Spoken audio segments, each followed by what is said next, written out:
ஆண்டின் பொதுக்காலம் 28வது வாரம் வியாழக்கிழமை. நற்செய்தி பகுதி லூக்கா பிரிவு 11 அருள்வாக்குகள் 47 தொடக்கம் 54 வரை. இன்று இயேசு பரிசேயர்களை பார்த்து, நீங்கள் உங்கள் மூதாதையர்கள் இறைவாக்கினர்களை நிராகரித்தார்கள், கொன்றார்கள். ஆனால் நீங்கள் அவர்களுக்கு மிகவும் அழகான கல்லறைகளை கட்டுகிறீர்கள் என்று கூறுகிறார். உயிரோடு இருக்கின்ற போது அவர்கள் வார்த்தைகளை கேட்டிருக்க வேண்டும், அவர்கள் சொல்கின்றபடி நடந்திருக்க வேண்டும். ஆனால் அவற்றை உங்களுடைய மூதாதையர்கள் செய்யவில்லை. அதே போல இயேசு, இதோ நான் இங்கே இருக்கிறேன், நான் சொல்லுகிறேன், பலவற்றை செய்து காட்டுகிறேன், சாட்சிய வாழ்வை மேற்கொள்ள சொல்லுகிறேன், ஆனால் நீங்கள் அதனை கேட்பதில்லை. எனவே இயேசு சாட்சிய வாழ்வை பற்றி கூறுகிறார். மாட்டடம், மாட்டர் என்கின்ற கிரேக்க சொல்லுக்கு சாட்சிய வாழ்வு என்பது பொருள். 3 விதமான சாட்சியம். 1, முதல் சாட்சி இரத்த சாட்சி. 2வது சாட்சி நம்முடைய வாழ்வு சாட்சி.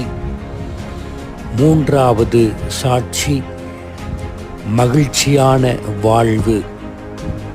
முதல் சாட்சி.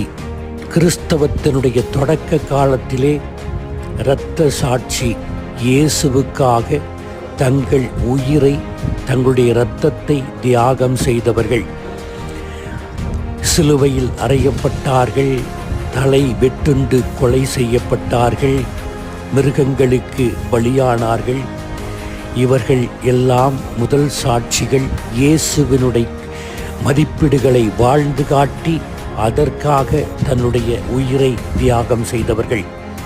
2வது சாட்சிகள் நாம் இன்று வாழுகின்றவர்கள். ஒயிட் மாட்டடம் என்று சொல்லுவார்கள். நம் வாழ்வு முழுவதும் ஒரு சாட்சிய வாழ்வு. நம்முடைய வாழ்வு முழுவதும் சாட்சிய வாழ்வு என்றால், அன்பு வாழ்வு ஒரு சாட்சிய வாழ்வு, இரக்கமான வாழ்வு ஒரு சாட்சிய வாழ்வு, மன்னிப்பான வாழ்வு ஒரு சாட்சிய வாழ்வு, பரிவுள்ளம் கொண்ட வாழ்வு ஒரு சாட்சிய வாழ்வு, பொறுமையுள்ள வாழ்வு ஒரு சாட்சிய வாழ்வு, சகிப்புத்தன்மையுள்ள வாழ்வு ஒரு சாட்சிய வாழ்வு, தாழ்ச்சியான ஒரு வாழ்வு சாட்சிய வாழ்வு. இதை வாழ்ந்து காட்ட வேண்டும். நாம் சாகின்ற வரை இதை வாழ்ந்து காட்ட வேண்டும். ஆனால் நாமும் பரிசேயர்களைப் போல நம்முடைய இல்லங்களில் செய்கிறோம். இறப்பதற்கு முன்னால் ஒருவர் சொல்வதை கேட்பதில்லை, அவர்களை மதிப்பதில்லை, அவர்களை நிராகரிக்கிறோம். ஆனால் அவர்கள் இறந்த பிற்பாடு மாலைகள் என்ன, மெழுகுவர்த்திகள் என்ன, ஊதுவர்த்திகள் என்ன, கல்லறை திருநாள் வருகின்ற போது அவர்களுக்கு எப்படிப்பட்ட பிரம்மாண்டமான எல்லாவற்றையும் செய்கிறோம். ஆனால் இயேசு சொல்லுகிறார், உயிரோடு இருக்கும்போதே ஒருவர் சொல்வதை கேளுங்கள், நல்வாழ்வை தேடுங்கள். 3வது, a sad person is a bad person. அதாவது நம்முடைய வாழ்வில் துன்பங்கள் இருக்கும். எப்படி ஒரு ரோஜாப்பூ முட்களின் நடுவே மலர்ந்து பூரிக்கிறதோ, அதே போல நாமும் நம்முடைய துன்பங்களின் மத்தியில் மகிழ்ச்சியாக வாழ வேண்டும். A Christian should not put up a funeral face என்று அடிக்கடி முன்னாள் திருத்தந்தை பிரான்சிஸ் அவர்கள் கூறுவார்கள். எனவே மகிழ்ச்சியோடு எல்லாவற்றையும் நாம் ஏற்றுக்கொள்ள வேண்டும்.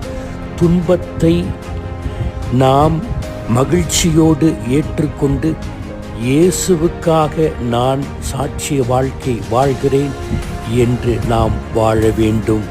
எனவே நம்முடைய வாழ்வு முழுவதும் ஒரு சாட்சிய வாழ்வு, அதனை இயேசுவுக்காக வாழ்ந்து காட்ட முயற்சிப்போம். ஆமீன்.